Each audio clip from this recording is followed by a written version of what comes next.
Hey, what's on, guys? So welcome to my review of Batman and Harley Quinn. So Batman and Harley Quinn is the newest DC original animated movie starring Kevin Conroy as Batman, Lauren Lesser as Nightwing, and Melissa Rauch as Harley Quinn. So unlike the animated universe that DC has made, Batman and Harley Quinn is not connected to our current universe of animated movies. So right off the bat, I just want to say that the first thing you're really going to notice about this movie that you've probably already seen from the trailers and all is the art style and the cast that they have, which is a throwback to the Batman the animated series from all the way back in the 90s. So personally, I think the art style is one of the biggest sellers, as it attracts not just a new audience but also the long running audience from the animated series. The other big selling point is the cast. We have the original Batman, Kevin Conroy, as always, and then we also have Lauren Lesser as Nightwing, which I don't think he's really appeared in an animated movie in quite some time, so this is really a sight for sore eyes. But apart from these two things, the movie was okay at best. You know, in writing, the concept sounds great, but the execution was lacking, in my opinion. And it mostly really had to do with the voice acting, and I'll touch on that a little bit later, but let's talk about some of the pros that I really liked for this movie. So apart from the art style and the cast, the animation quality and the cinematography was just absolutely beautiful to watch on screen. You know, personally, I think it just flowed so naturally compared to some of the DC animated universe movies. I think the animation in this movie, it just felt like much richer quality, and it just, I don't know, I just think it was much more fine-tuned, and it felt like an amped up version of the animated series. The other pro would be the inclusion of some of the more obscure characters in the movie. So you've probably already seen trailers by now, so you know that the two main villains for this movie are Poison Ivy, which we all already know, and this new villain, the Floronic Man, which, if I'm correct, this is his first animated movie appearance. There's also appearances from another guest character who plays not really a major part.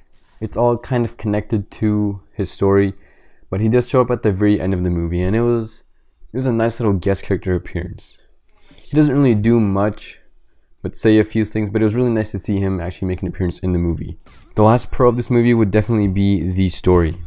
I really liked how they show Harley Quinn's life after she stops being a supervillain, and how they really help you try to connect with the character, because overall this movie, even though it's titled Batman and Harley Quinn, it's really a movie mostly about Harley Quinn's life, you know, post supervillain activity, even though we have Batman and Nightwing in it.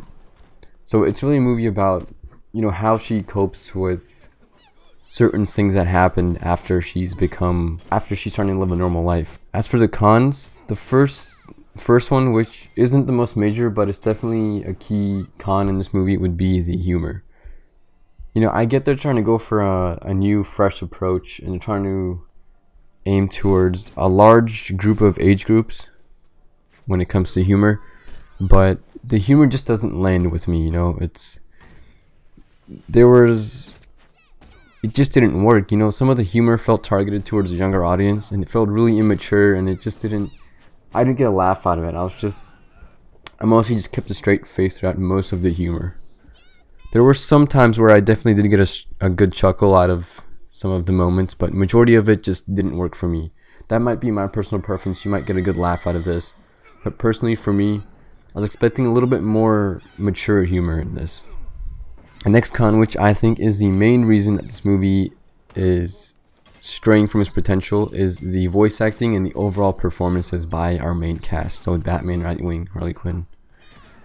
So when I heard that Melissa Rauch was going to be voicing Harley Quinn, you know, originally that sounded great, you know, because she did a good job on Big Bang Theory, and it just naturally felt like the kind of role that she could do. But after seeing her performance in this movie, I was kind of disappointed.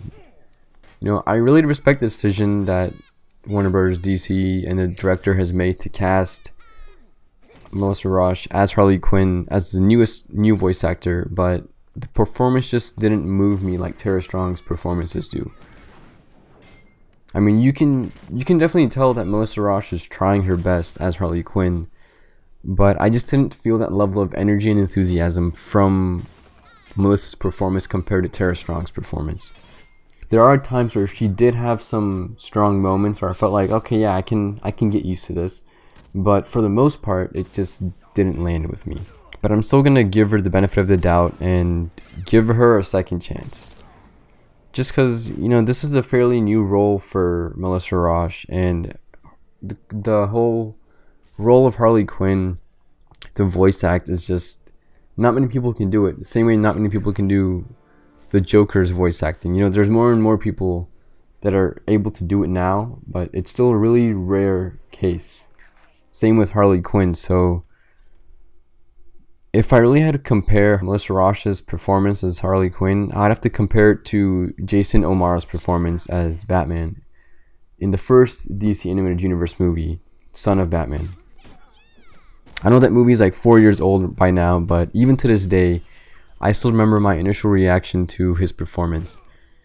You know, originally I thought, you know, this guy can't be Batman. You know, he doesn't have that same quality in his voice acting that Kevin Conroy has. Granted, you know, Kevin Conroy's been doing this for, you know, 20 plus years now, but it just didn't land with me. But, you know, as we got more and more into this animated universe and I started to hear more of Jason O'Mara's voice acting and saw the improvements, I was happy. You know, I was like, okay, it definitely grows on you. So same thing I think can apply with Melissa Roche's performance as Harley Quinn. You know, this is her first time doing this role, so granted, it's not going to be perfect.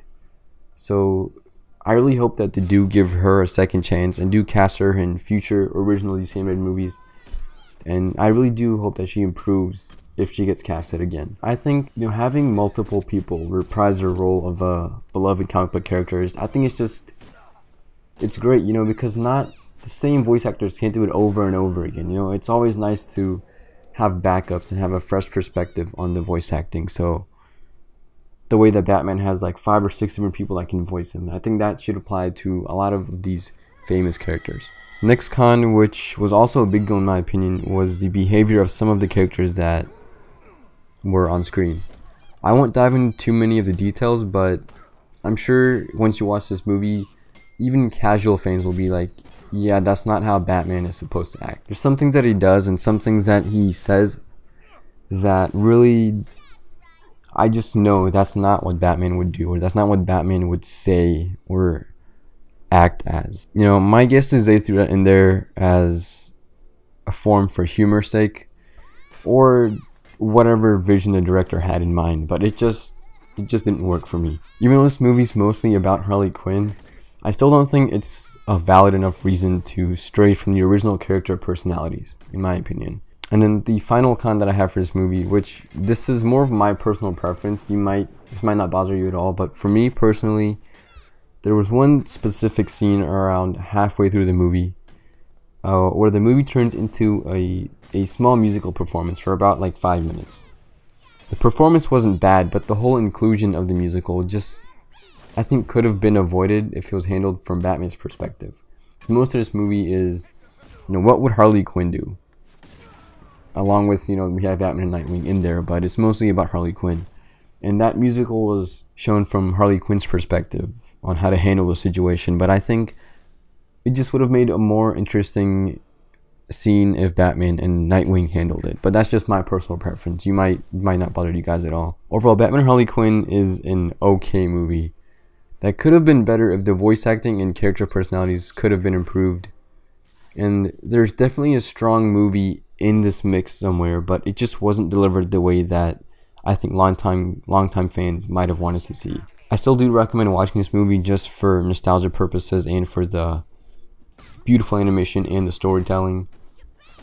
But apart from that, I wouldn't say this movie has that much rewatchability compared to other DC animated movies. Overall, I give Batman and Harley Quinn a 7 out of 10.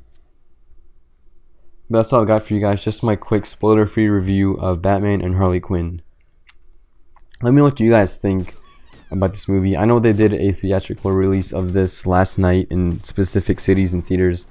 So if you guys did see it then, let me know what you guys think in the comments down below.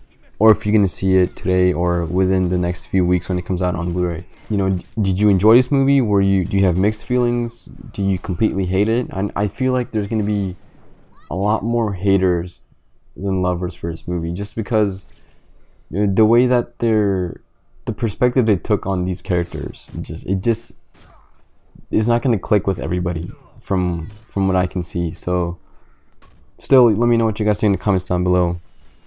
And if you liked the video, remember to smack that like button. And if you're new and you enjoyed this video, hit that subscribe button to see more content like this. I'll see you guys next time.